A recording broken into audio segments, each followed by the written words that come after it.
detective. Thrill me. Thanks for joining us. Merry Christmas, everyone.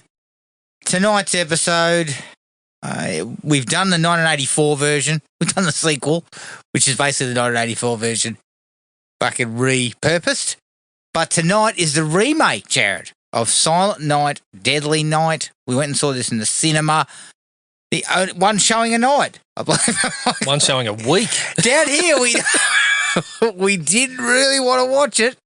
In where we're living, nobody wants. I think it had a week of like one session a day or something, and now it was basically one session on the weekend. But you know what though? There was a few people there. Our session was pretty well fucking frequented. Yeah. So to me, stop putting out re-releases and shit and using up cinemas or Avatar fucking horse shit. Well, this is where we need a bit more Silent Night, Deadly Night. This is where we need a little kind of Alamo Draft House style sort of setup in town where, it's fucking niche stuff. Some niche stuff, some old gore. And they have rules about no phones and no talking and shit like that. Yeah, I agreed. It'd be nice to see. But we did end up seeing it.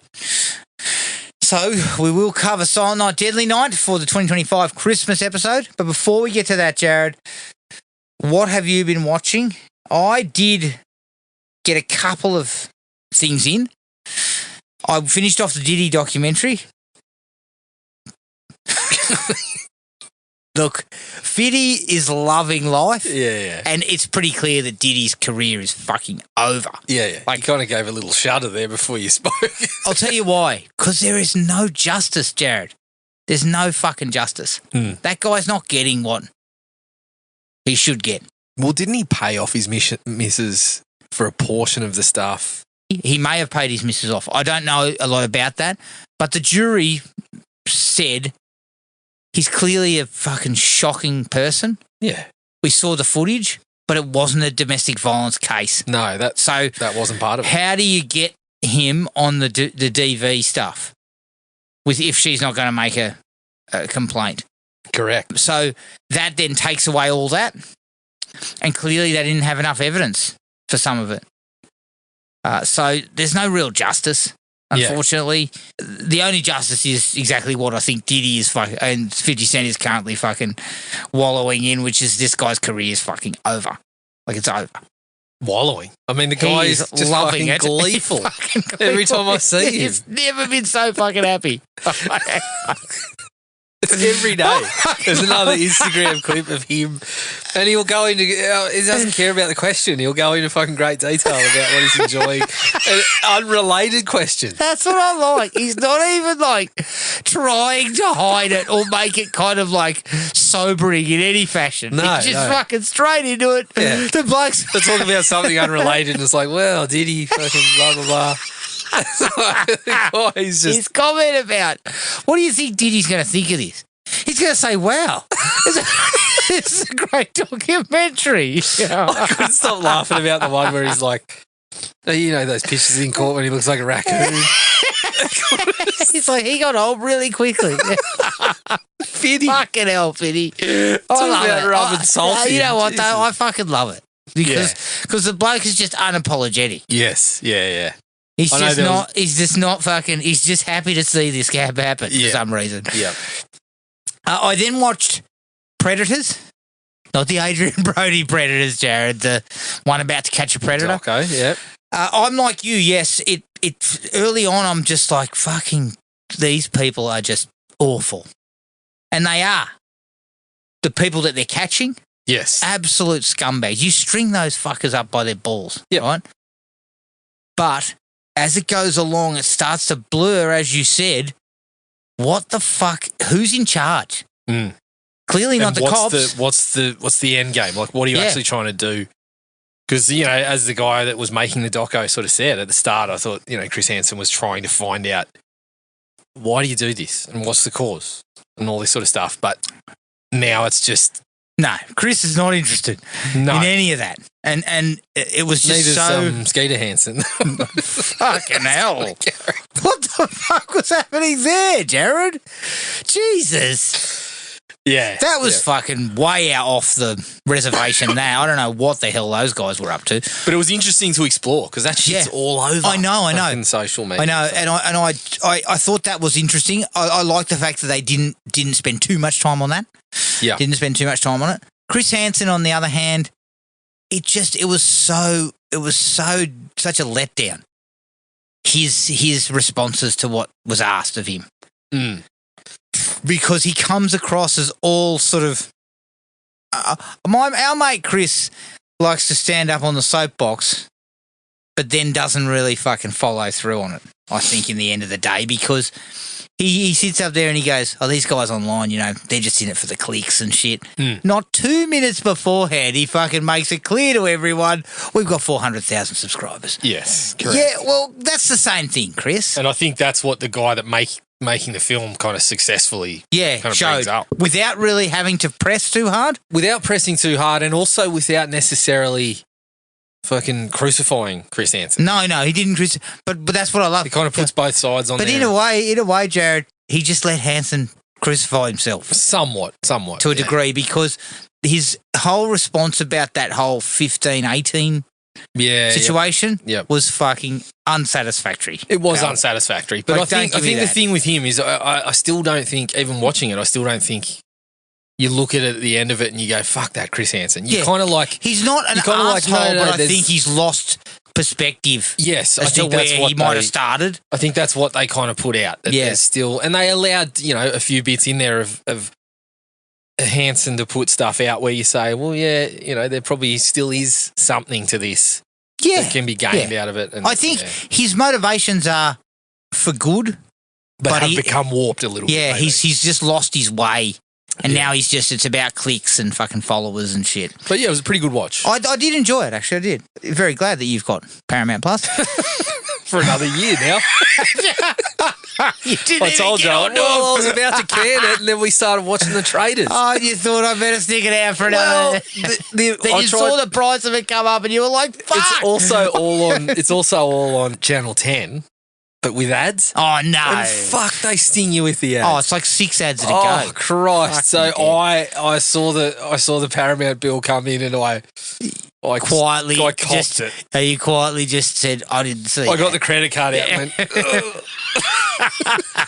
gosh, shit. But then, hopefully I'm not going to be paying for HBO Max for too much longer. Yeah. If the Netflix thing well, goes no, through. but when Netflix gets HBO Max in there, where they double up. Look, if Netflix bumps their prices up 30%, but I'm not paying for HBO Max, I'm in front. Of course I'm in front. When they charged me fucking 200 and something, wasn't it? Yeah. Was it 180? What? The discount? I took the fucking premium at a discount. It was fucking $220 for introductory special offer. $220 for a year. Fuck. Thanks, fellas. Who are you kidding? Fucking hell. You guys? Jesus Christ. Yeah, but I took it. I also took it, Jared. Yeah. This is the thing. When everyone was fucking carrying on about Netflix, I was like 50. I was kind of. You know what, Jared? I was looking at my credit card statement with a 50 grin. I think the problem for me was I finally cut something. Yeah. I cut binge. Yeah, I cut I was giggly as a schoolgirl, and then next thing you know, I immediately signed up to HBO Max. And So binge are currently treating my email inbox like a beggar on the street. They're fucking the prices are going down. Change, you blokes? Prices are going down. Every time I open an inbox, hey, come on back. $5 a month. Here's your $5 a month. What do you think? Next time I open up, it's $3 a month. I'll give you 3. I know. Fucking fellas, you've got to hope that you've got decent product. Yeah. Don't fucking start coming down because I know you've got nothing there. Yeah. So Binge is gone and I've treated Stan the same way. I've brushed them for a while. I've still got I'm going to give them a month. I'll give them a month because I want to watch We should do a deal. I want to watch an NRL doco on there, so I'm going to give you a month, Stan, and then but you're not going to get me back until the Netflix Warner Brothers deal goes through. Okay. I watched The Home. Yeah, so did I. Yes, you watched it on my hard to say recommendation, but you watched it on my. I watched it on your fucking mention. That's it. Not a reco. I said, I watched this. You went, fuck. I better check that out. Look. I think the idea was okay. Rubbish. Actually, no, it wasn't. Hang on a second. Let me rephrase. It started off all right. Yeah, the setting was okay. And you kind of mystery. The whole idea of like, don't go up on the fourth floor, and you know he's going to go up there. Yeah. You know, like you just know it, but don't go up on the fourth floor. The fact that he can't seem to sleep when he's there, you know, he keeps waking up at all fucking weird hours and having these sort of that's nothing unusual. I mean, fuck, mate, that's me every day of the week. Yeah. The only thing he didn't do was go, oh, I've got to piss. yeah, exactly. He's only fucking 30. So he's fucking, his prostate's like the size of a softball. Yeah, he was up 3 times a night, but he didn't have to piss 3 times a night. Yeah. Pete's a young man. Correct. He's got a few do the years handle that shit for fucking days. I thought some of the visual stuff was okay. It was pretty gross.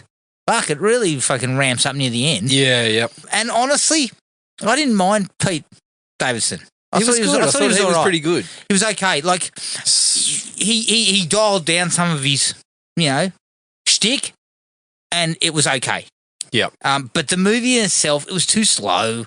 It fucking, once you found out what was going on, I just like, apart from ramping up some gore, I didn't really, I think I was a little bit kind of, I'd kind of checked out a touch prior to that. Yep. And I was already sort of, you know, fucking fidgeting and doing things like that. And I think when you're doing that, it's usually because you're fucking not locked into anything. Yeah. And it just kind of dawdled along. Yeah, fair description. It was pretty fucking average. Yep. I think. It just got worse as it went along. Yes, which was disappointing because, as you say, the setting was okay.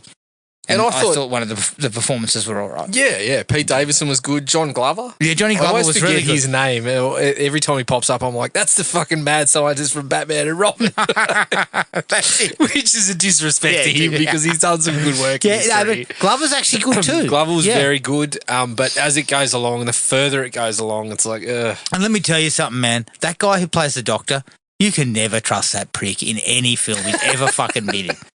Like he is your prototypical, if you need a person in a position of influence who's shady, that's your guy.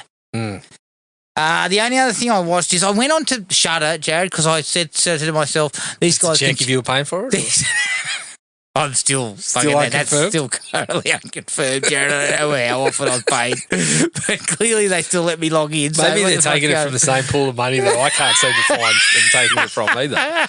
Did we have a joint bank account at some stage? Or? You know what? I must have given them another fucking account number. And somehow it's got money in it. Maybe they've just handed the details on to the Carlton Football Club. Those guys, Jared, I fucking waited them out. They haven't rung me for a while. Although it's the off-season, so I expect once they set the T1000 onto you, like it was... Jesus Christ. I decided to go to Shudder and have a look through the catalogue. Right? And actually watch some of the shit on there because I was like, you know what? I have given these guys fucking hell for 12 months and I've barely looked at the catalogue. Yeah. So I went on there. I found a couple that tickled me. I watched one that was a survival thriller called Out Come the Wolves. Mm-hmm. Made by the same people who had involvement in Slasher. Yep. And Hell Motel. It was too slow. The whole idea of it was okay. You're trapped in you end up out in the woods. Some wolves rock up, and there's a bit of simmering tension between the two guys out there over one of their girlfriends that kind of moves things forward. And then, of course, the girlfriend gets involved, and she's a fucking tough little cookie. All that stuff's okay, but it's too slow. I mean, it's fucking 85 minutes, but it takes 40 minutes to actually get out in the wilderness. Yeah. And I was like, guys, you cut that down to fucking 20. Get us out in the wilderness as soon as possible. And she just, the old fucking shaky camera was out. Your favourite. Yeah, so guys, you know what? Well, let's shake this around. Like, should we use a steady cam? No, let's shake the fuck out of it. So it was a bit average. I did a mini review on it. On Instagram, I'd say, 2.5, that type of level. Mm-hmm. That was it. There's a couple others I'm looking at, though. that have much better sort of. I looked up Rotten Tomatoes and they were reasonably well regarded. So I was kind of like, all right, I might have a look at them. They actually have some reasonable stuff on there. Yeah. And then I've also circling one that's on Amazon Prime. Take a small trip to some other location and access things there. It's pretty good. If you fly over to fucking Miami or something, you Houston. Get the shit. Houston at the moment. Currently. Until I dip out on business to Boston or San Francisco, whichever one calls first. I also was studying one on Amazon Prime that had Lance Henriksen in it called Harbinger Down, which popped up, and I was like, I might have to watch that. I don't know why, Jared. Excellent. I can't fucking speak for it. But that's it for me. Right. What did you Okay, have? so I watched The Home as well. Oh, yeah, like I watched, it was very ordinary. I watched The Forest. The Forest was like a 77. I think it was made for TV. It definitely looked like it was made for TV. Yep. Sort of, backwards kind of slasher. How was it? It takes a different sort of approach to things, which had a bit of legs, I thought. It was okay. It probably stretched the premise. It was another one of these where there's a bit of time spent wandering around and kind of getting away from things and whatever. That got me onto the theme of sort of backwoods. Yeah. So I watched The Prey, which was essentially like a cheap Friday knockoff. Rubbish. I watched Rituals. Yeah, I've seen Rituals.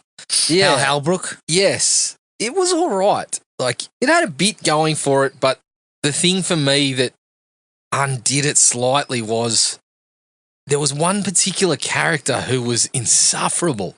And he kept sort of using Hal Holbrook's character's name. I think his character name was Mitzi. And he's there throughout the majority of the piece. And he's just going off. And it's probably, you're looking at it and you're probably like, well, this might be the reaction of a man fucking losing his mind and in the scenario that's going on. But on screen, holy shit. And the amount of times he used, if I took a shot every time he used Hal Holbrook's character's name, I'd have been dead by the end of the film. He fucking says it over and over. Every time he says something, he fucking attaches the character name to it. I'm like, oh, fuck. This is doing my head in. So that kind of, it actually bumped it down for me that his performance was so over the top. And it's hard to say it's a bad performance because, like I said, it's probably realistic in some ways, but it was just grating. It was very, very grating. And it dragged on a bit. It was very talky. So, but probably worth a look. I watched Wake Up Dead Man. Oh, the latest Knives Out. How was that? I liked it. Yeah? I enjoyed it. I probably liked it a little more than Glass Onion. Probably still not quite at Knives Out level, but yeah, pretty well put together, quite entertaining. Okay, that's good. I want to check that out too. Yeah, I think it was quite good. I watched Joe Bob's Christmas episodes for this year, so he put on Curtains, which I had watched reasonably recently. Curtains is not bad. The issue with it is it's got some peaks.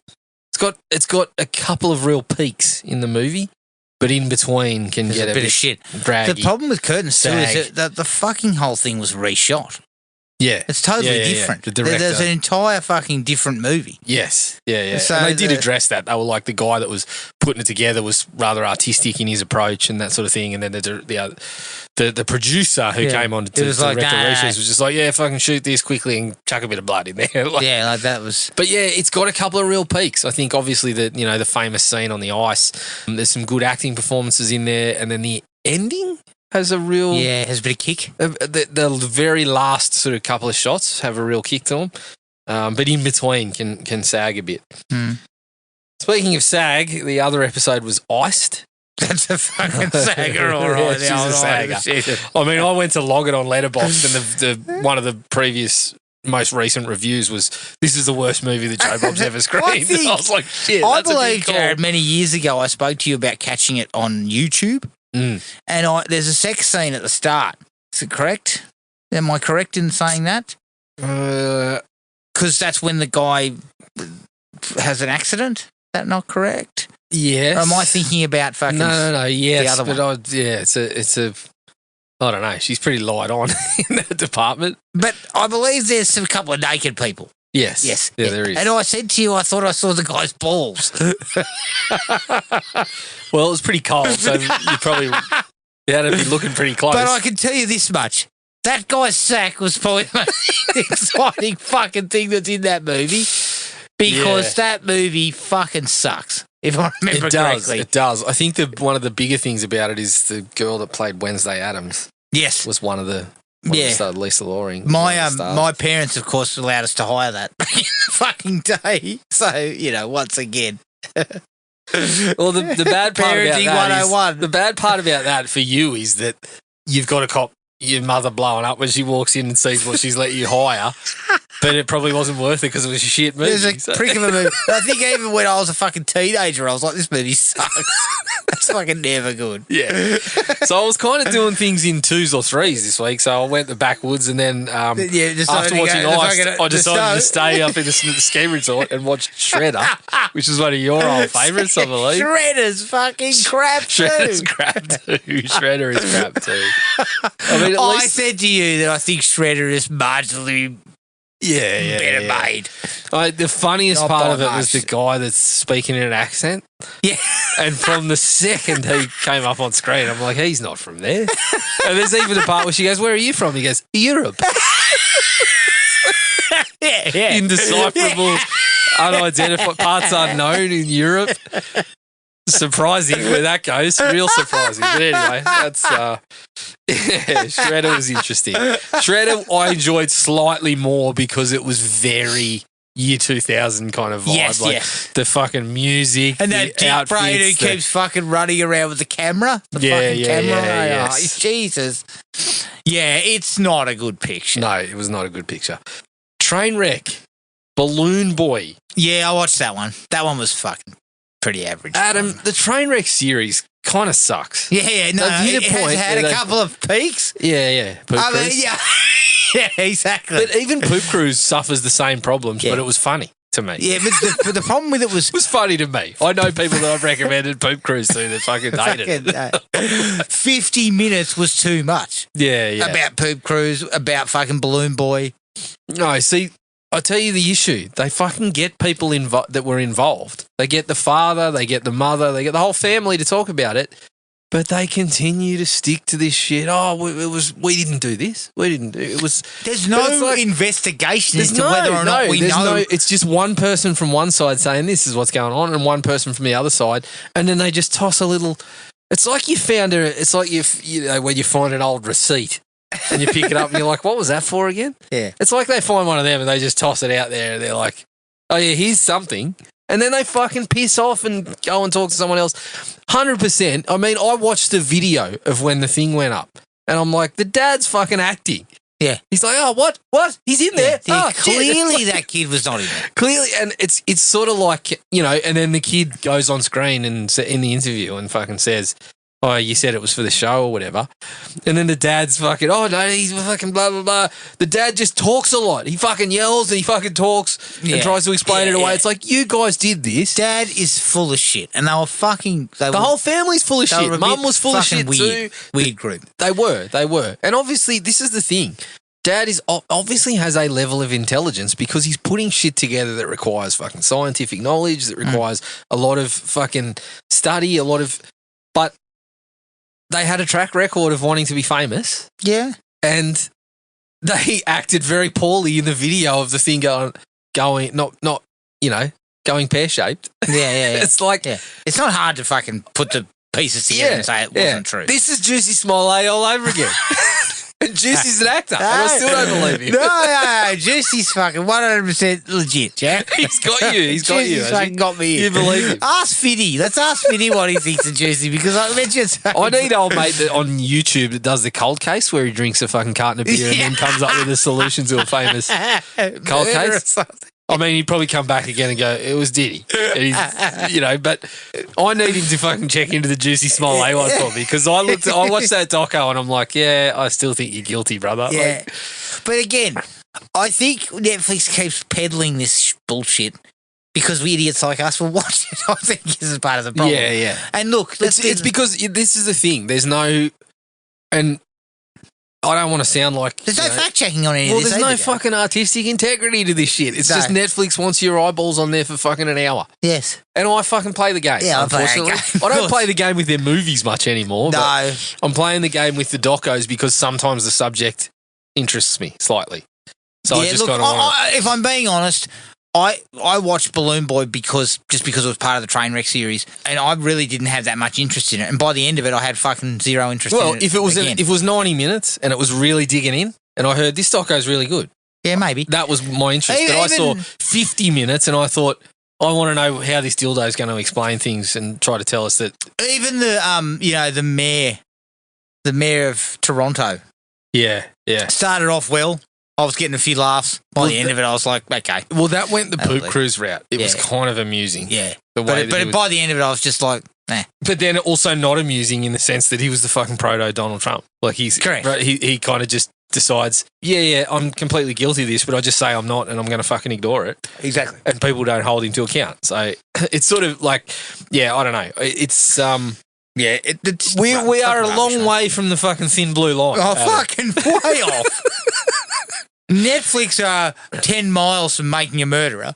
Oh, 100%. Yeah. Well, even that one dug up some fucking evidence, even though they omitted some things here and there. It dug up some things to say, yes, well, there's something here. Yeah. These ones, they don't even bother. It's talking heads. If I remember correctly, it did leave out some very key pieces of evidence. Oh, 100%. Of course, but they knew that. Showed that he was fucking guilty. Well, they knew that. And they put together a product. This is the thing, as we always say, docos have a script too. Yeah. And the person making the doco has an agenda. This was my big problem with the Juicy Smollett one. They bring up the independent investigator who puts all this shit, this clears him. Yeah. But then it's like, but you're a producer of the film and no one challenged your shit either. Yeah. So... hang on, how about we discuss that? No, don't worry about that. No. Smoke mirrors. Yeah. So, but that's the thing. At least Making a Murderer brought a few things to the table and was fucking compelling. It was compelling. That was what Making a Murderer was. You know, when it's that compelling, you go and dig into some of the other stuff yourself, and you kind of you find out, oh shit. Yeah. Oh yeah, fuck. Oh well. It's similar season to 2. Yeah, fuck. I better have a look at that too. I did not. I did not watch season. It's a bit like being compelled by Tiger King. But again, that was just amusing. Or is that more than Juicy Smollett? I've said this about 10 times, but once again, I've never seen a funeral where a bloke talks about someone else's balls in his face. And it's the fucking funniest thing I've ever seen in my life. Yeah, so, I know when I'm fucking over your casket. That's the thing. You can watch the entire Tiger King documentary. All you need to see is that guy's funeral and understanding there was an element of, drug use and whatever. This guy was not in a good place when he accidentally fucking killed himself. But then you see this guy get up at his funeral and talk like that and start cracking gags about this guy's balls in his face. And I'm like, this is all you need to know about Joe Exotic. But also you need that fucking picture of him singing, in leather on the fucking standing on the bonnet of his car. Yeah. I can't remember what the name of the song was, but it was something about tigers and shit. I saw a tiger. I saw a tiger and the tiger saw me. Tiger. Fucking hell. I need to go back and watch that. Yeah. But yeah, that's one of the great doco moments because it's like you only need to see this 20 seconds of footage. You know everything you need to know about Joe Exotic. You can forget about watching the rest of it. Moving on. I had quite a bit else. Quite a bit else. Fuck me. I watched Dangerous Animals. Yeah, okay, yep. Mate, Jai Courtney. That guy is fucking fantastic and has been kind of dropped by Hollywood because he got stuck in a couple of movies that were not necessarily his fault. No, but, I mean, this is a problem for Jai. And we'll get to Dangerous Animals because Dangerous Animals, I've heard, has been getting raised. It was cool. It was really good. And he's been getting raised Something as well. a little different. Jai's problem was he got his Hollywood films were all franchise films. Yes. And they were all bad. Yeah. Like A Good Day to Die Hard, Yep. fucking Terminator Genesis, Yep. Suicide Squad. But all of these fucking rubbish. Not his fault. Not his fault. Absolutely not. No. He's acting in Die Hard, Terminator. Okay, you can take some shots at that. But I thought Suicide Squad, he was fucking really good. He was. Now, you know what? He wasn't fucking bad in either of those other movies. But they had nothing to do with him. How the fuck can you blame Jai Courtney for Good Day to Die Hard when you watch the fucking director make an absolute shit show out of all of it. Like, turns the action scenes into incomprehensible garbage. Yep. And Terminator Genesis, we've spoken a few times about. You guys blew the twist in the trailer, which was part of your problem. Yeah, huge part of your problem. It just wasn't a very good movie. No. Neither was Dark Fate. Nope. Fucking hell. Dark Fate was better until we started putting up curtains. Was that what he was doing? I'm working as an upholsterer.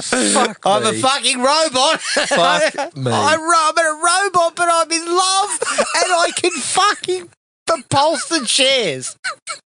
Get the fuck out of here. Yeah. Like, honestly. Don't worry about killing anyone, but I've got a few odd jobs that you can take care of if you like. Yeah, no dramas. I've got nothing else to do. Yeah. I'm a good listener. Yeah, what the fucking hell? I would rather he just fucking wandered into the wilderness and fucking contemplated his existence for fucking 20 years. Well, I would rather he just powered down 20 years. Yeah. Yeah. I don't want to find him as a fucking contractor and flip or flop. No.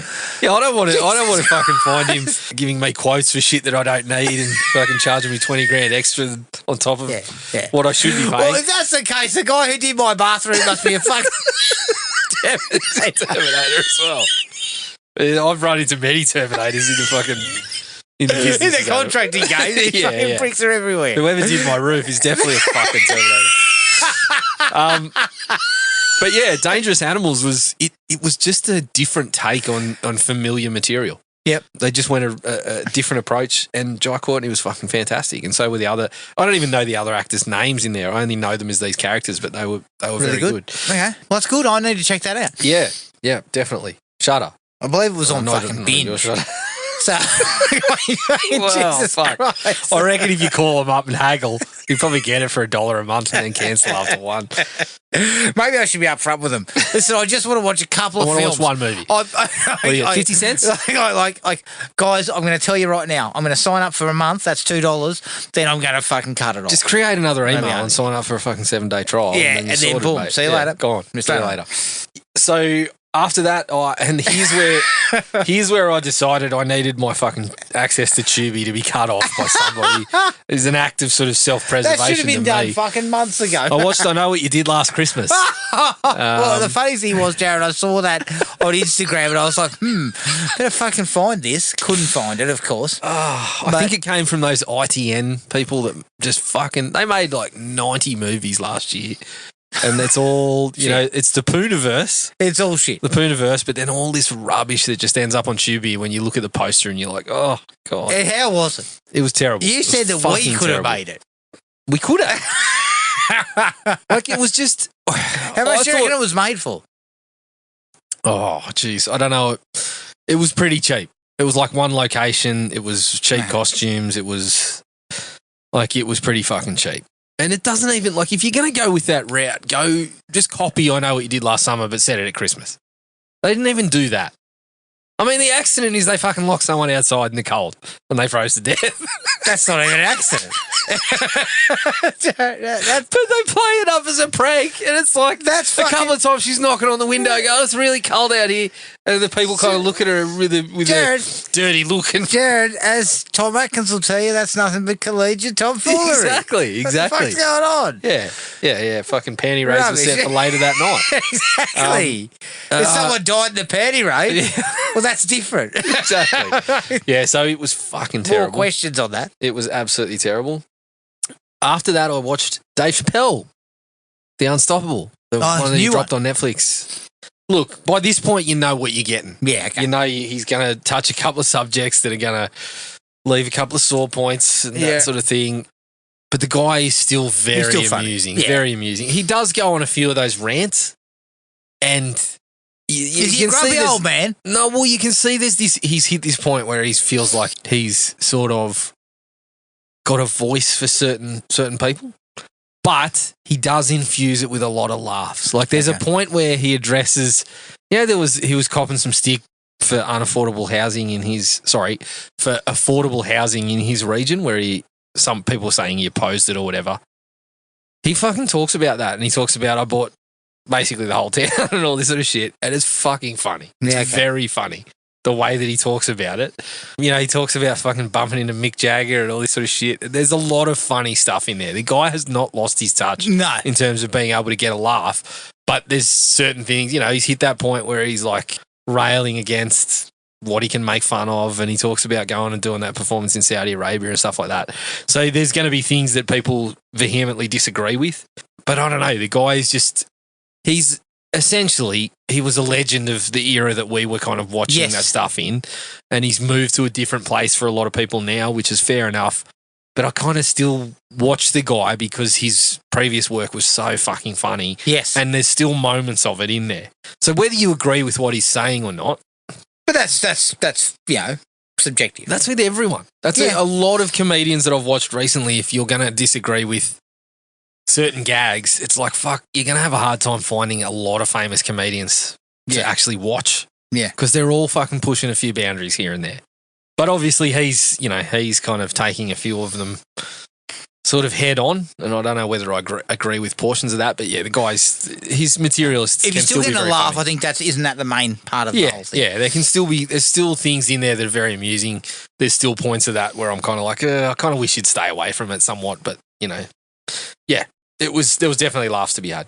I watched Gran Turismo on your recommendation. What'd you think? It was pretty good. Yeah, I liked it. It was pretty good. I know it copped a bit of heat for possibly the way it dramatised, you know, real people losing lives and shit like that. But all in all, the movie worked reasonably well. Yeah, I thought so. I liked kind of the chemistry between David Harbour and the fellow that was playing Jan Mardenborough. Mardenborough, sorry. Yeah, I thought it was all pretty entertaining stuff. I watched Wicked for Good. Okay. I personally felt that this one suffered the weight of splitting it into two pieces more than the last one. Yeah. And I've seen the musical. I had kind of the background material there. Mm-hmm. And as far as I could recall, once you took the intermission out, the musical went for about 2.5 hours. So this thing's fucking stretched it to about double the length by the time you get to it. This is fucking Hollywood, though. Christ. And look, business decision was clearly a good one because both of them have made they've made money. So they've made cash on the pair of them. Yeah, look, it was pretty good, but like I said, I just felt like there was a few points that were stretched out a little more. There was a few points where you felt like the scene had gotten its fucking dramatic portion across, and then we get a song. I'm like, fuck, we've already finished this, and we've got to listen to 2 minutes of song about this. Like, bullshit. So yeah, that was a little average in that sense. I watched Jingle Bell Heist on Netflix. Oh yeah. No, nah, average. No, like. The premise was fine. I'm just fucking, like, romantic comedies set around Christmas don't really do it for me. And I thought this one was going to be a little different because it was sort of, it had the heist element, but that was kind of in the background. Didn't work. Look, Olivia Holt is well placed for that sort of stuff. She's a good actress. Yeah. Yeah. What dragged you in there? Because this isn't really your style. No. We, on the other hand, have watched numerous of these. Yeah. Obviously, I don't bring them out here because I didn't feel like this was the scratch forum. Your fucking eyeballs out, mate. If you're watching no, numerous but we watched of them. one on Netflix called Champagne Problems, which was fucking quite funny. Yeah. I got quite a bit out of that. It's the usual shit. Like if it's made for the right reasons and it's made for comedy purposes and whatever, you can still get some good stuff out of that. I mean, shit like Notting Hill and 4 Weddings and a Funeral, that sort of stuff back in the day, that stuff was piss funny. Yeah. But they're just not, usually. Not the sort of stuff that we're currently going with. You're going to only find maybe 1 or 2 Netflix, in a slew Hallmark, of this shit. All that sort of stuff. And Netflix has now become, like, what Netflix is doing is exactly, like, Netflix is pushing in on everyone's business. Yeah. Like they're saying, it's easy they're stuff. saying to Hallmark, I fucking raised you. Yeah, I exactly. see what you're fucking putting out, and I raised you. You make them in 2, mate. 2 weeks, we'll make them in 1. Yeah, exactly.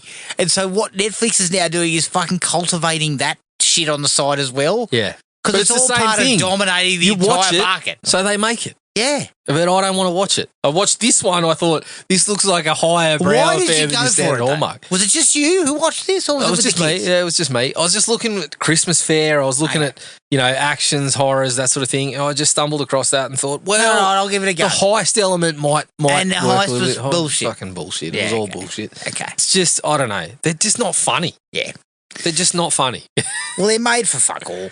Yeah, I And know, but you whipped can make, together in you 5 can make minutes. shit that's funny. Yeah, I know, but not the people who are on these. So I actually, now that you told me you've watched many of them, I'm like, fuck. Yeah.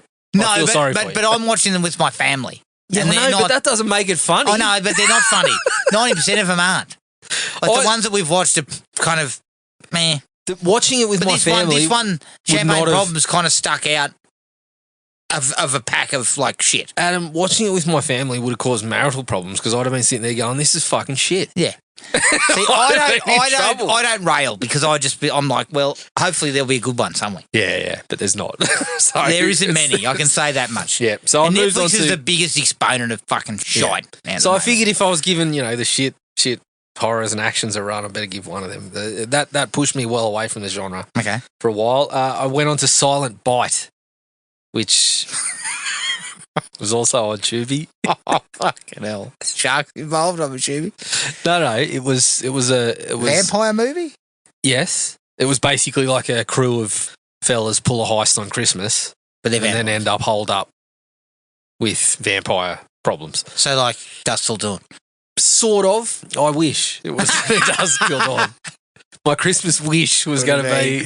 Could this have movie was possibly better. been from Dusk Till Dawn? Yeah. So look, it was more competently made, a little higher standard. Funnily enough, when the vampires come in, is where it really starts to get fucking super sluggish and just doesn't give you much. And again, it was obviously made on the cheap, but yeah, it sort of it started with a little promise and then just went to shit. didn't deliver. Do you think that is this what you're talking about having your Tubi revoked? Yeah, because Okay. I get fucking waylaid. I get fucking into that sort of stuff, which is the equivalent of watching a Hallmark Christmas movie. But you get waylaid down into Tubi. Yeah, I do. Yeah. So yeah, that was where I finished off. That's where you finished off. That was unfortunate. Fuck me. That's not a good way to finish.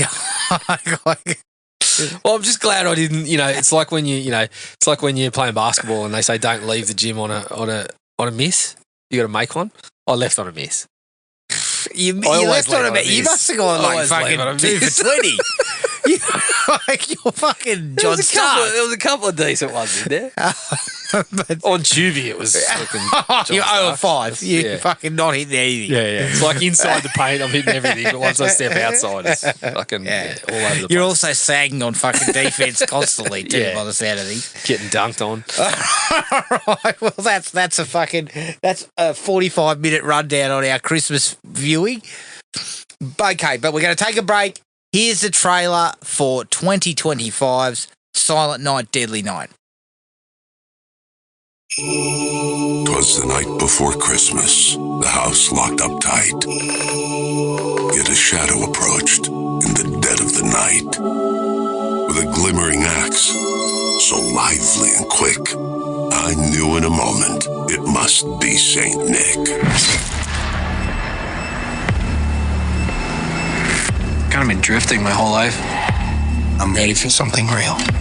Looking for something? Are you okay? I'm gonna figure out what's going on in there. You, got no idea. What? Naughty. How many people have you killed? A lot. Do you have to dress like Santa? It helps me slip from Billy into something else. Punish.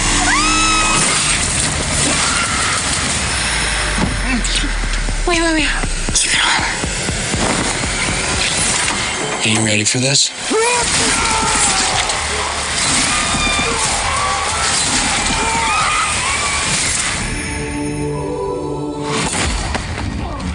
Naughty. Have you been a good boy?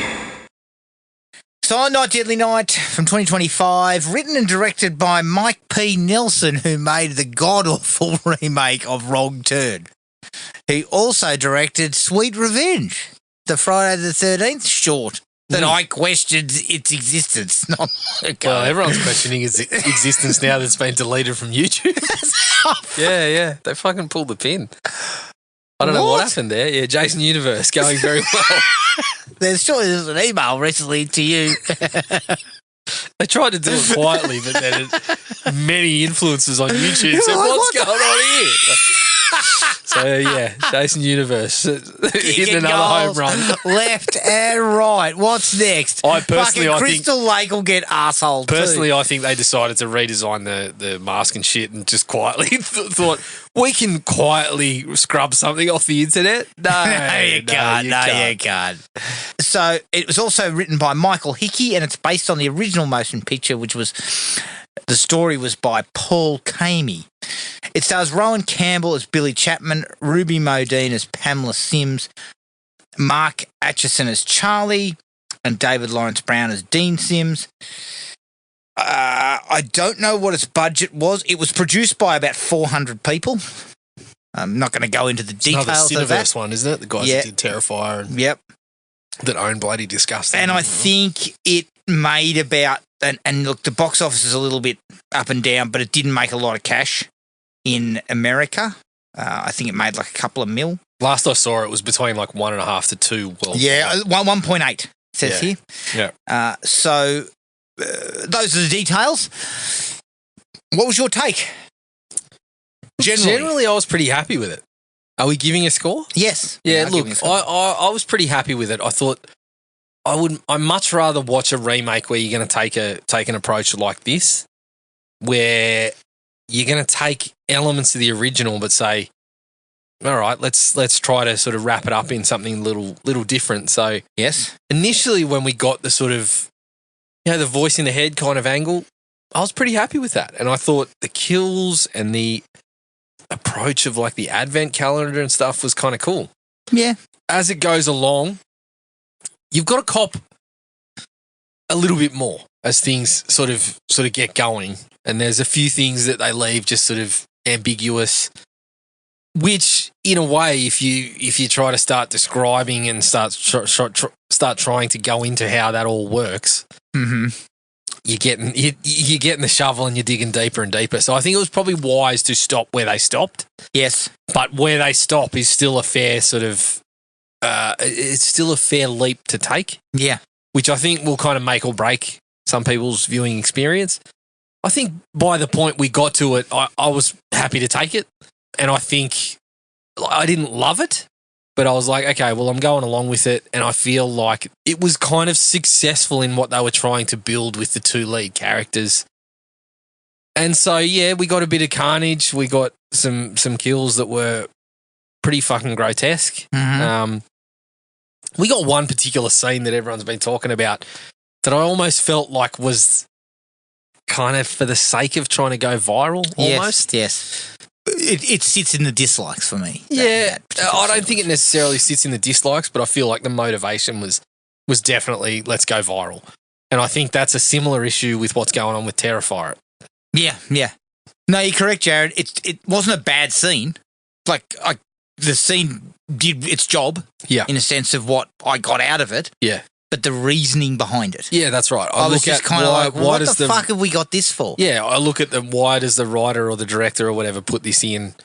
And obviously there's in modern society, there's probably reasons why you chuck that in there to take a shot at some people. But to me, the overriding motivation is you want this to go viral. And you want the bloody disgusting article that says the big kind of spoiler, that scene that everyone's talking about. Yeah. And that sort of thing. So, and yeah, like I said, that's been my concern with Terrifier. There's a particular scene in Terrifier 2 that I feel was kind of the start of that almost for this company because they were involved in producing that as well.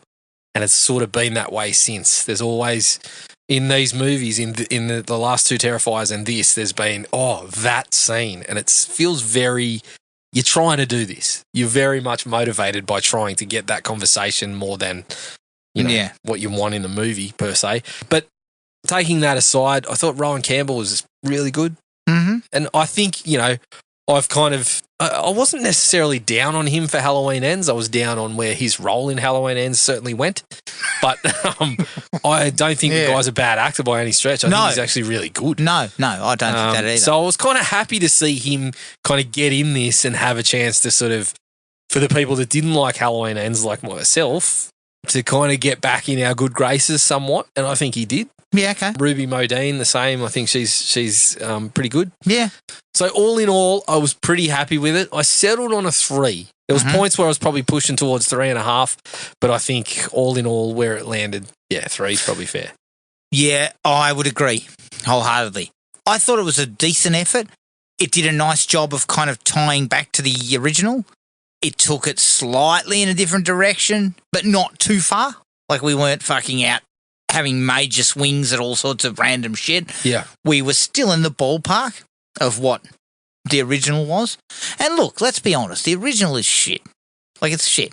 Yeah. Right, so there was room. It's there was room to make this better. The and I think value they in did it that. now. The value in it now for me is it's entertaining because of some of the stuff is kind of inept and amusing. Obviously, like the young child decking Santa Claus. Yeah. But as I said, as I got older, I appreciated other aspects of it, like kind of the, they were trying to have a conversation about some of the religious sort of stuff that Billy was involved in at the time, whatever. But short conversation. It's a fucking, and it's still a very entertaining watch, and it's probably at the moment, if I'm looking at, have I got to go to Christmas? It's probably 1 and 2 of that series because they're piss funny. Garbage Day. Yeah, that Garbage is Day. 2 is definitely first. Yeah, but I think they did a pretty decent job. Is it outstanding? No, it's not outstanding, but it's serviceable. Yeah. I would say it's a serviceable and a reasonable take on the material. Yes. Done slightly differently. Gives it plenty of Easter eggs. But it Garbage also... Day? It also... there is a mention of Garbage Day. I would have liked a little more of that. I would have preferred it. There's one particular line that's missing, Jared. We were discussing. 100%. And there was a layup. There was a layup. Yeah, you fucking missed the nailed layup. that. Like you dunked that. Yeah, absolutely. Easy. But overall... Yeah, look, there were moments where I think as it went further along, it started to lose its way a touch. And there were moments that I wasn't a big fan of. But overall, I had some fun with it. Yeah, definitely. It's better made. It's better acted. Yeah, it's quite well made. The violence the special effects are better. Like, it's a marked improvement. Mike P. Nelson is fine as a director. Like, obviously, you mentioned Wrong Turn. Yeah, that was a swing. Didn't quite work. No. This one, you've taken a different approach and it worked far better for me than Wrong Turn did. Yeah, oh yeah, definitely. Okay, likes. I thought the Easter eggs were fucking plentiful. Yeah. And they pretty much all of them hit the mark. Yeah. And I think a lot of them they're like, how can we put this in without just out and out copying? Yeah. So, for example, the antlers. Yep. And I think that turned out pretty good. Yeah, that did turn out well. For the most part. Garbage Day, like I said, I would have preferred more than that, but they tossed it in there. Garbage Day was throwaway, but it was but it was perfectly fine. Not enough eyebrow acting for mine. I would have liked an eyebrow acting Easter egg for somewhere. Yeah, that it didn't have that. It didn't have the over the top. It's clear that they at least checked out 1 and 2. It's clear. Yeah, it's clear that they have a sort of affinity for it. Definitely. So I like that. Yep. Even the reason behind, like, even the his parents being killed, like that still stuck. Yeah. Very closely to what happened. That's right. And took out the kind of sleazy element that was in the original. Yeah, it put something in there that was like, okay, well, this fits. This is almost the same, but then it kind of adds context to it as it goes along. And I thought that was pretty cool. Well, that's right. That worked out. The original didn't connect things to that. Yeah, that's right. It just was the trauma. It laid out the initial killing in a very similar fashion and then sort of added as we went along. Yeah.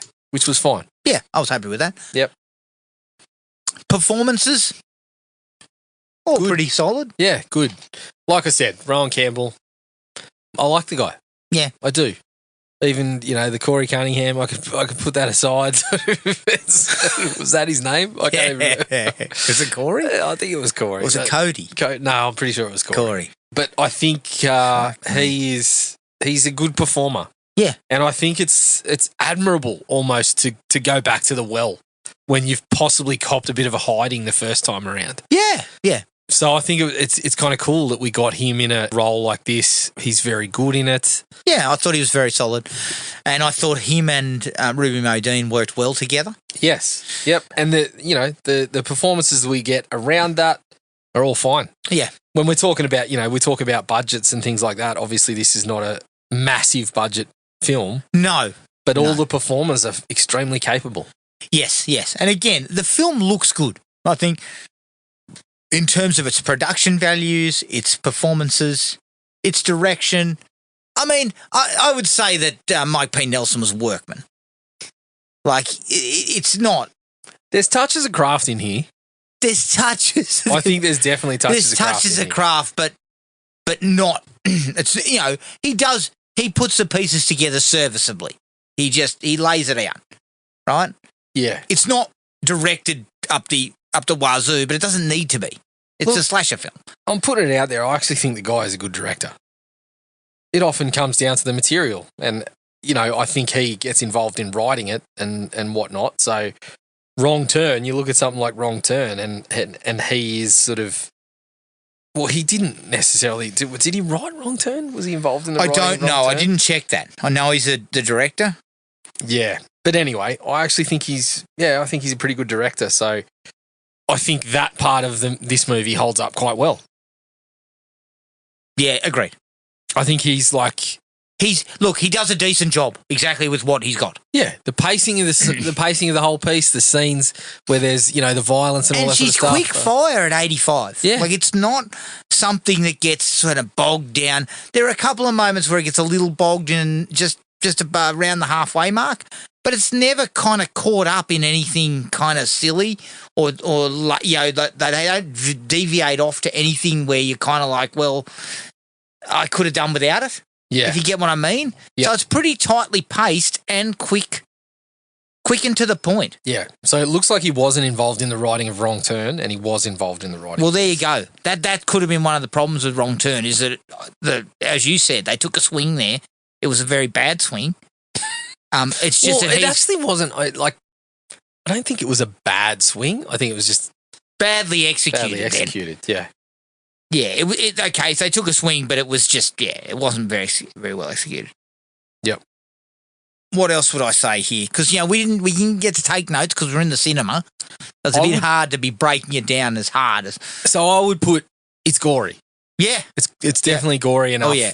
If you are going to this movie, it's a fair sort of assumption that you have either heard of, you've seen the original or at least heard of it. Yeah.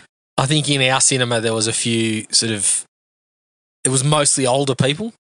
Whether they'd heard of it or not, I don't know. I'm making judgments based on what people look like. But I think it's at the point now where it's like, okay, if you're a horror fan, you've probably checked this out, and one major motivation for going to see this movie in the cinema is that you got a familiarity with the old one. Yeah.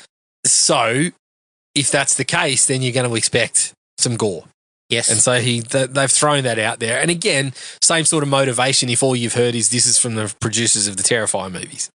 So it's not on the same level as that, but it's kind of got enough that it's like, all right, when it's a kill sequence, you're going to get what you expect from that, I suppose. Yes, agreed. It's not as good. Yeah, you're right. It's not in the Terrifier kind of realm of gore.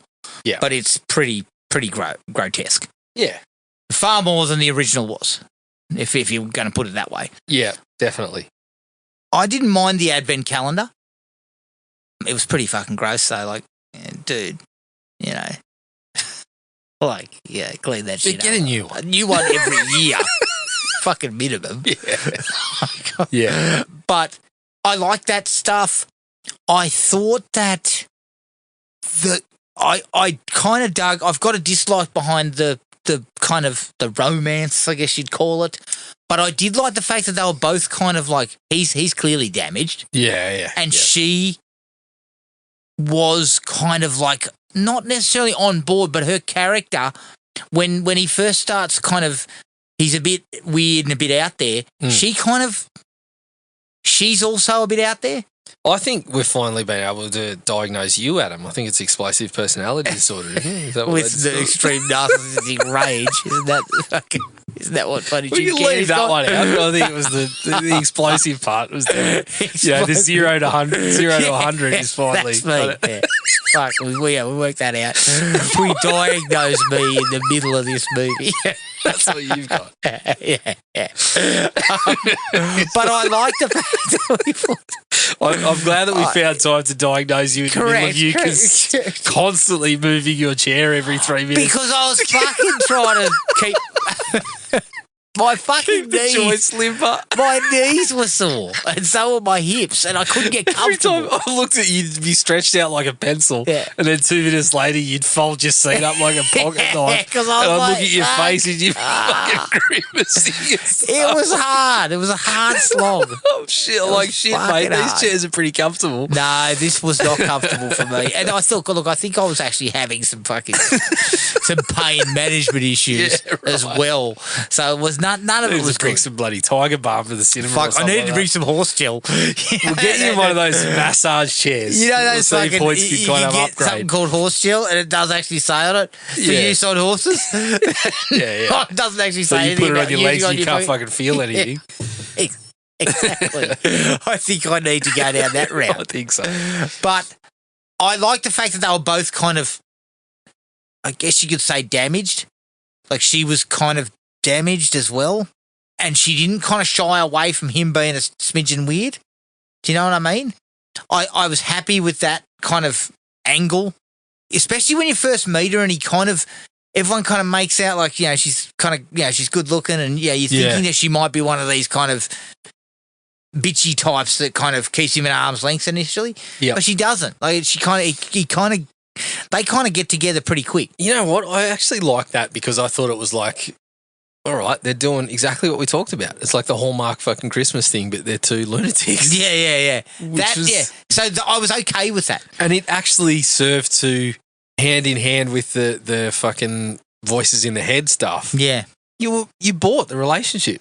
Yeah, the relationship was, it ramps up quick, Yeah. but it's because the movie's fucking 85 minutes. Yeah. So exactly. we needed to get to that. And I think that's probably one of its negatives is that it jumps to them being together pretty fucking quickly to See, get I to didn't it. think it did. I thought, considering the movie was so quick, they have that initial kind of where she's fucking She's a giving him bit standoffish. Yeah, a bit standoffish, giving him a bit of shit, and he looks like a fucking moron. You remember when he walks out the front and he starts fucking, the voice in his head's going, and the voice is, Yeah, you're and not doing this shit again. He's or fucking whatever. He's mumbling like, "Oh, I'm himself. yeah, I actually thought that worked out really well. That was one of the more successful parts. Oh, Jared, that's red flags all day. Oh, it's red flags, but of course, that's the thing. They both had red flags. Yeah. She had some red flags as well. Yeah. Especially that bit where she beats up the two fucking kids on the ice. Exactly. Like, that's like, And he looks at that and he's kind of like, here we she's go. a It's keeper. on. It's on. She's a keeper. Which I thought was, and that's what I mean. That's what it like.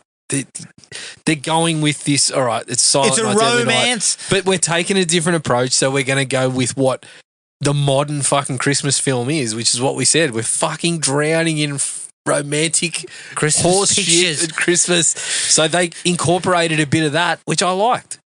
Yeah, okay. I thought that worked. Yeah, all I right. would agree with that. I didn't feel like something was kind of like not earned. Like, it's not like I sat there going, fuck, why would these two be together? Yeah. Because they did the right thing by showing that she's a bit loose. Yeah, I looked at it and I said they're both fucking crazy. So, yeah. So she had a screw loose too. They went with a hint of like early on, you kind of looked at it and you're like, is this kind of going to be Bonnie and Clyde kind of scenario? Yes. That's what I thought was going to happen. Yeah. Actually, no, I had a couple of thoughts later I on. had a few thoughts going on. Later There's a lot going on, I Adam. thought something was supposed to happen that There's a didn't lot happen. going on. There's Did a not lot. happen, Jazz. Clearly, I didn't know. Yeah. They're not specific scenes I was going for because, again, I didn't take notes. But there was one scene near the end that I really liked the angle of the fucking ball pit. Yeah.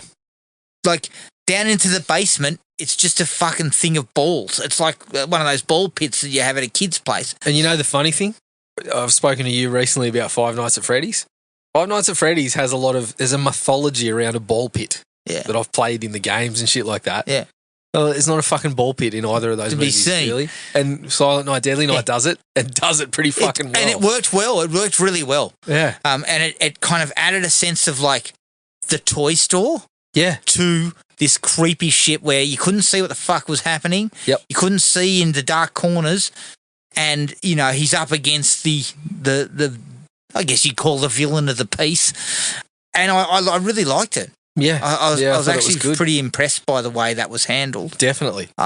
overall. Hmm. I can't think of anything else off the top of my head that I really, really enjoyed. Well, we spoke about the gore, so I thought initially the very first kill scene. Well, sorry, not the first one. The one with the guy in the fucking In the the fucking first chair? person who's naughty. Yes, yes. Yes. He Suitably gets kind of fucking- like, oh, fuck. Yeah. Jesus Fucking hell. Christ. Yeah. He certainly fucking puts the axe to that guy's fucking skull. And this is where I give Mike P. Nelson some credit, is I look at this, I'm watching this scene, but when we come back to it all, I'm still kind of like, I hope the guy and the girl get together. That sort of shit. Like, it's sort of like, it's everything is the opposite of what you should be kind of, you know, you're watching Rowan Campbell fumbling around and getting fucking told off by the voice in his head and that sort of shit. And you watch him go and kill someone. Yeah. And then you come back and you're still like, I hope he gets together with the Yeah, girl. I know, Like, I know. And that's a decent, it takes a bit of effort to get there. Yeah, and without necessarily being able to go into all the specifics about it, I look back at it and say, well, I think Mike P. Nelson did a pretty fucking good job if that's what I'm feeling while I'm watching that stuff. Yeah. You know, he's balancing those two Well, they things balanced pretty the well. gore. They took some time to put their relationship together and take a back seat to some of the gory Yeah. shenanigans. Yep. I think that's part of the reason why that scene that we talk about is kind of there. Is it kind of, again, you say you want to go viral, but it's also super gory. Yeah. And it's got a heap of deaths in it. Yep. So now we can take a break once we've done that. Yeah, We've just fucking killed 20 people. But the thing that, we'll talk about that shortly. But yes, I think you're right to that extent. It's like, it's kind of putting them in opposition with each other pretty well. Yes. Like it's I think it's purposefully trying to put this, okay, well, we're going to put the fucking romantic slasher kind of thing out there. Yes. And it does it in a pretty good fashion. Yeah, I agree. I think it did. Yeah. I think all in all, I would probably on balance put where the ending goes to in the likes. Because Yes. I got a little bit of a surprise along the way. I certainly So- did because I thought she was going to turn on him. Yeah. Well, That was my we take. sort of go into spoilers and things like that. I clocked it a few minutes before it happened, but that was late in the piece. Yes. It was very late in the piece before they'd given me plenty of chance to clock it, and I fucking sat there like Homer Simpson until that point. Yeah. But then I finally sort of clocked it. Mr. Yeah, Thompson. they're stamping on my foot. I'm sitting there going, hey, I think he's hey, talking to you. someone's getting their head cut off. So Yeah. Oh, look, again, it went in a direction I didn't see. yeah, it had me kind of through the picture thinking, oh, this is where it might go. But then I was shifting.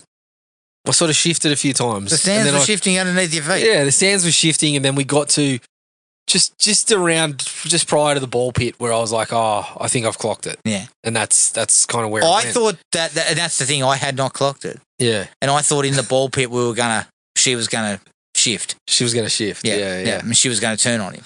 Yeah. Well, because we were so I guess closing in on the end and I felt like, So I guess for me, the ball pit almost sort of proved what he was gibbering on about in the car. Mm. And kind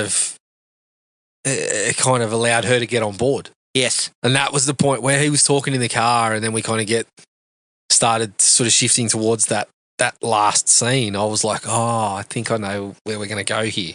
Yeah. Which obviously, spoilers again. We talk about him dying and then getting the same sort of treatment that he got from the original killer. Yeah. Which was the hard part to take. That was. That was as far as you've got to stretch. And when I kind of stretched that far and sort of said, oh, that's bullshit, but we're not going to go any further than that, Yeah. I was okay with things. Yeah, it added and again, maybe, do we have any other likes? No. to discuss. No. Because I think the biggest dislike is that Yeah.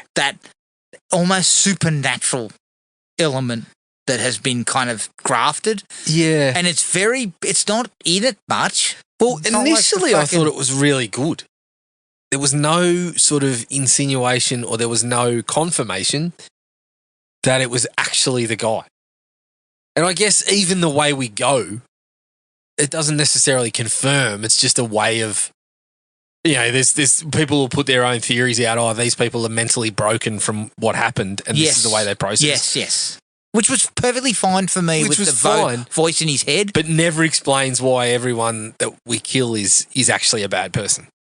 Yeah, it kind of it See, that's does where it initially. It gets a bit muddy there. It gets very muddy because initially we understand that old mate is a bit of a lech. Yeah, that's right. But I don't think he needs a fucking double-sided axe buried in his head. No, that's right. Like, did it... But also, he kept having, like, flashes of what was coming. Yes. So Which- to me, that's like, well, you can't really just go with the mental break thing there Yes. unless you go to the extent of, well, all that shit was in their head too. They Because- just thought they were killing But good also, people. Jared... Bad people, sorry. It didn't successfully explain, even via those flashes that he saw, that these people were such awful fuckers that, Well, he needed to murder them. Some of them, that is. Some of guess- them later, we got more of that. no. So I guess what it did was confirm the people that it confirmed, and we just take from that, okay, so everyone that he killed, we Was take bad. it to that extent. Yes. Because that's kind of the explanation that we get. But the explanation later on we did get, when we finally sort of got our villains, Yeah. yes, they were scumbags. Which again, as the but movie- they explained that better. Yeah, as a movie, like that works okay, but you stop short of explaining why. And I guess that's fine, but you leave the question, and when you think about the question, like, it's kind of stupid. Yes. Like, it's kind of, we start to get into fucking psychic, we get into supernatural, we get into stuff that you and I sometimes have a few issues with. Yes. And I think on whole, when put all together, some of that is very unsuccessful. Well, the only way you can explain it, the only way you can explain how the voice in his head knew about this is that it's supernatural. Yeah. That's it. And It stops there. But they try. But they do that with the whole touching the corpse and going fucking weird red light. The fucking going the through you. quickening. we get a small dose of the quickening when we touch the dead person. Who, well, funnily enough, we get him in that opening sequence, which is its own dislike when Charlie, the fucking janitor, we first see him and he's kind of peeking around the corner, and then we cut back and he's leering like fucking. It's a Crazy Ralph kind of moment. Well, that's what I was expecting. Yeah. He was going to wander out and give us the old fucking beware or something. Exactly. But then obviously, the recontextualizing of it is But he's killing the parents because they're scumbags. Correct. But I also... So he's got a voice in his head, and we can get a prequel about who the original voice was. I liked that a lot. Yeah. That they had, spoilers, killed their father. Yes. Yeah, that for was money. cool. Because that was one of the was other cool. moments. That was one of the moments we burst out laughing at early on. But they give a fair explanation as to why that happens. The fucking correct. bloody The guy starts vomit. vomiting blood up for no fucking reason. And I was like, what the fuck's happening here? And then we recontextualise. And again, coming back to the naughty and nice. Last time I saw one that violent was your brother on the back end of a fucking Bucks night, and then I believe he got chastised by the hotel owner because he did it in a garden bed. Don't do that, man, you fucking disgusting animal. Great. What an advertisement for the motel. It's just a bit of dynamic lifter.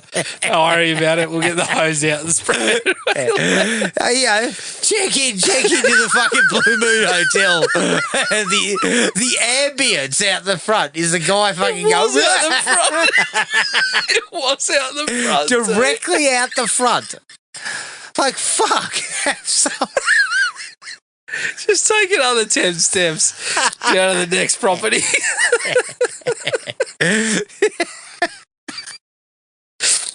Yes, that was. Do what the rest of us do. Why do we go there and vomit all over the fucking car? But that was only a case of poisoning yourself rather than true. Yeah, that was different. no supernatural kind I of believe elements I was involved in a fucking world of hurt that day. I wasn't too. in a good state. So, yeah. Had the good graces not to offend. Yeah, I chugged it outside the 4-star place down the road, Jared. The competition. Yeah, screw you guys. But, okay, yeah, that's supernatural stuff. Upon review, it's pretty fucking stupid. Yeah, and Like, I think, to their credit, I think they know that and they kind of stop at a point. And But it's definitely going to ruin it for some people. Some people won't be able to get past that and won't be able to get past how far do we go with this? The fact that they didn't use a lot of it is probably it's a positive. Yeah. Because if you'd have struck into it more, I think we would have been in world of hurt. If you go into explaining how the voices in each person's head, so we're taking it to the degree that obviously Charlie had a voice in his head too that told these people are bad.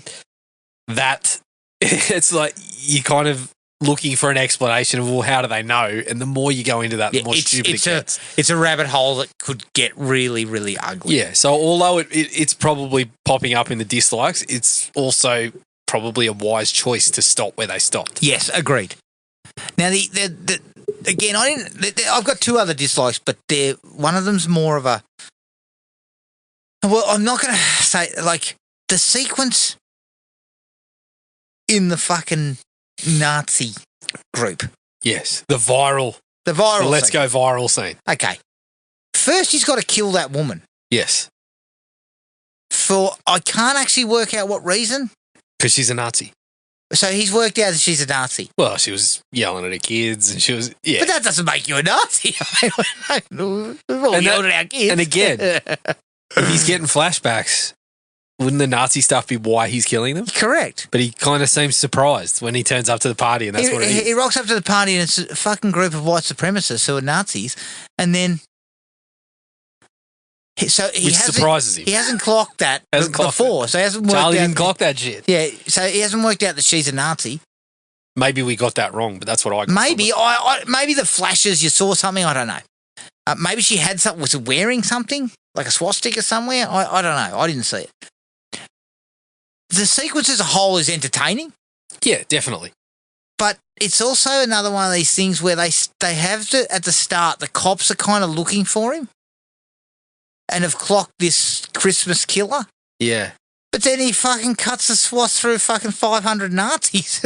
Yeah. Nobody's fucking... And burns the compound down. And he's never mentioned again. Nobody fucking figures it out. Is it because they're Nazis? And in normal, polite society, we don't care if they get fucking burned up? Well, it seemed like it was to the lengths in that small community that there was probably a policeman or 2 involved in the fucking Nazi. Well, that's half the community. Yeah, there was a fucking shitload of half the fucking community up. Yeah. And there's no talk of that. Yeah. When fucking someone goes to their morning coffee and the place isn't open and...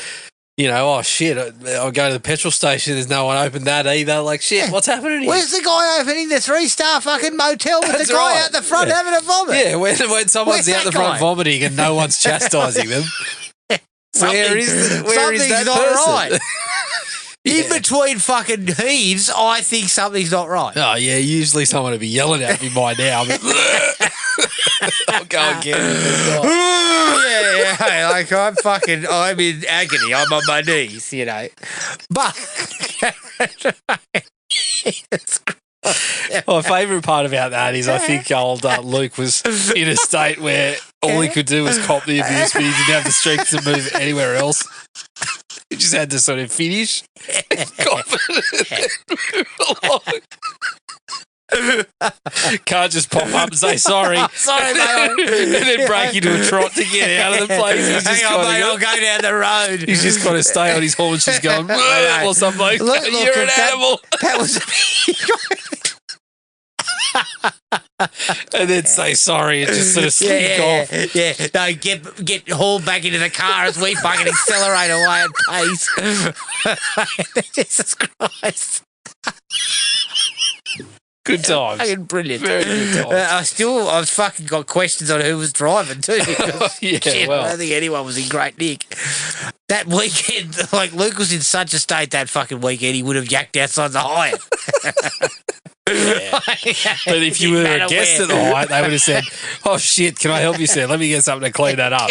Correct. Whereas old mate in small town Australia is fucking getting the hose out and trying to get him off the property. Yeah, he's fucking Get out of here, you scumbag.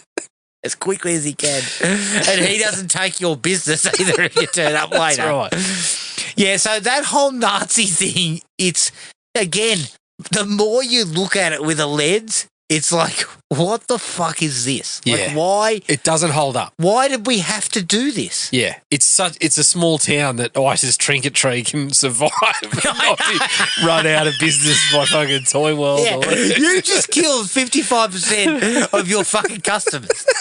Correct. Like, because they're fucking Nazis. The Christmas Eve line is empty because either they've been killed or it's the fucking the spouse or brother or someone that's been killed and they're all looking for it. Yeah, exactly. So none of that made sense. Yeah. And again, was there something that said the cop was a Nazi as well? Because maybe the cop had turned a blind eye, the guy who used to date. Well, see, this is one of my dislikes. They place him in the mix and then they place him in cahoots with the grabber or the snatcher or whatever his name is. The grabber, the gouger, the snatcher. Hold still while I guess you. Yeah, the fucking snatcher. grabber, the snatcher. I thought they were going to tie all of that stuff together. Yeah, and 'Cause the Nazi stuff just sort of got left. Yeah. And that's what that's what screams, let's go viral Yeah. with this scene. And Yeah. that's the unfortunate thing because it is in a fucking, that country is in a political state where you could make a bit of a comment with that. Yes. And it's like they just decided to kind of play the entertainment aspect more than anything else. Well, my thing too was I'd seen a quick snippet of like before seeing the movie that he killed some Nazis. There was a picture of him in his Santa suit with fucking swastika behind him, and I'm like, why the fuck is he killing Nazis? Yeah. I was just baffled by that bit. Yes. And then when it came up, I was just like, Still baffled. still fucking baffled. No, it felt like all of that stuff was pretty separate. The Snatcher, Max, the Nazis, all that. And that's probably one of the things that I thought It didn't the weave rest itself of it- together yeah, properly. the rest of it they weaved together quite nicely, Yeah. but they left that stuff. And so when you get that, again, spoiler territory, you get those kind of flashbacks that implicate Max being involved with the Snatcher. It kind of just feels like, I don't know about that one. Like that feels real sort of off base. Like Yes. all of these people were kind of independently shitty people, but kind of putting him to the level that he's okay with kids being fucking snatched. But also, we had the Snatcher, but we didn't really need the Snatcher. Like, if you know what I mean. yeah. Like, Max was already a scumbag. Yeah, But yeah. They had placed him as a fucking wife beater or a girlfriend beater. Yeah. So it would it have been better if they were all just independently? Yes. Like you had the Snatcher, Yes. you had Max. Because Max and you're was all your, copping it because you're all shit. well, Max was your final boss. If you lay it all down, right? Well, that's the problem. He kind of wasn't. He just sort of showed up and then got kind of dispatched pretty easily. yeah. And they kind of tied the Snatcher and Max together, so it was like they didn't really have one of those two that was super strong in the story. But again, why not place Max as the final guy? yeah, As being he's the biggest scumbag because he's fucking beating up the guy's now missus. well, that's the thing. He or had is been beating her responsible. up and been threatening her and Well, shit. we get that. Spoilers again. We've already got that, but then he's responsible for killing our anti-hero Yes. in And so he gets it fucking harsh at the Yeah. end. yeah. So Like, it just feels like the Snatcher, like none of that, like that feels kind of like loosely connected. needed a little more kind of seasoning, that whole Snatcher and Max kind of angle. Yes. You need to season that up a little bit Yeah. and have the Snatcher as someone formidable. Or ditch one of those and kind of flesh out the other one or something. Okay, the Snatcher's a Nazi. well, he'd have been dead. Every other fucker in town was. Well, that's right. So it would seem. The whole town was there, definitely. Definitely. Jesus Christ. Everyone's short on employees that day. The whole town's running on a fucking skeleton that's a crew. fucking skeleton crew for sure. I didn't have anything else. Oh, no, actually, I did have one. It's more of a question of like something was missing in the sauce. Like, I gave it 3. Yeah. But there's just something missing from the whole package. I can't put my finger on it, but it's like, I don't know how quickly I'd rush out again. I was the same. To see it. I'm kind of the opposite. I feel like I need to watch it again to really sort of, because it was like a long stretch of the movie really sitting there kind of picking out, okay, well, this is what's different. Yeah. This is, and now kind of getting the full picture, I feel like I do need to kind of go and check it out again just to, well, we're not going to be able to until it pops up on streaming, but check it out again to get a real sort of sense of, all right, I've copped it now. No, let's go back and sort of. I agree with you that going back to it to perhaps unravel some of what we're talking about. Yeah. But I don't, like, I didn't feel You're not like. desperate to do it. Well, I didn't walk out of the cinema going, I really enjoyed that. I'll tell you what I need to do. I walked out of the cinema saying that was okay. I need to go through 1 through 5 again and not Silent Night. I don't need to go through Silent Night. No, you do. You need to throw that out there as well. I do not need to go through Silent Night again. Malcolm McDowell at his peak. There was something I read the other day about how, what's the one that Joe Begos did? Christmas Bloody Christmas? Oh, yeah, what it was called? Yeah. How it was initially supposed to be another take on Silent Night, Deadly Night or something like that. I'd watch that again. That one wasn't bad. Silent Night. Yeah. I'm not a fan of Silent Night. So this is the thing, and again, it's hard to call this a dislike, but I just came out flat. Not because it was bad, because it's not bad. It's decent, solid material. Yeah. Right? And as far as Silent Night, Deadly Night movies go, it's up there. It's probably the fucking best one. Well, there's a fair case to be made that it's better than the first one. It is better than the others, right? Yeah. But there was just something in the sauce, like the secret sauce, just missing something. They didn't put the oregano in. Maybe there was only 10 of the 11 or herbs and spices, Jared, because something about it was missing. Yeah. And maybe another viewing means I could perhaps uncover why it didn't quite sort of grapple me as much as I would have wanted. Right. But it's a bit harsh to say that. No, I think that's fair.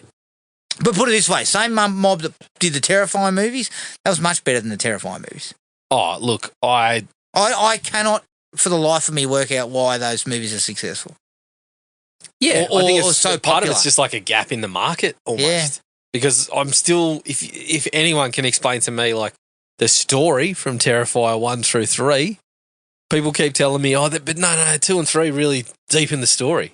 What story? Nah, what story? There's not a story in that series at all. Again, different kettle of fish. Correct. Overall, I enjoyed this. Yeah, definitely. I did. Definitely. But there just feels like there's just a little something missing. Maybe it's because it was quite a dark take. Yeah, you need to just leave the sauce on the pot for, an extra hour or 2. And as you said, maybe it's because they were anti-heroes. Yeah. Both of them. Yeah. Like it didn't really give you a lot to root for. You're supposed to root for them. But it's hard to root for a guy who fucking buries a double-sided axe in a dude's head. And does not use any sort of hand sanitizer after touching that fucking calendar. I know. That was fucking disgusting. Like, get a new one. Like, that's what you should be fucking abused about when you're at the front of the hotel. That's right. That is You're not bringing that shit disgusting. in here. Did you have anything else you didn't like? No. I think we've sort of touched on things. Covered. All right, that was Silent Night, Deadly Night from 2025. We wish everybody a Merry Christmas and a Happy New Year. Hopefully we'll be able to get another episode to you for the new year. We hope you enjoy this one. Keep an eye on our Facebook page to see what we cover coming up. But until then, take it easy, everyone, and we'll catch you all later. Cheers. Find the podcast at Podomatic or on iTunes. Don't forget to rate and review. Like us on Facebook at Thrill Me Podcast Australia or contact us at thrillme@gmail.com. all one word, all lowercase, at iinet.net.au.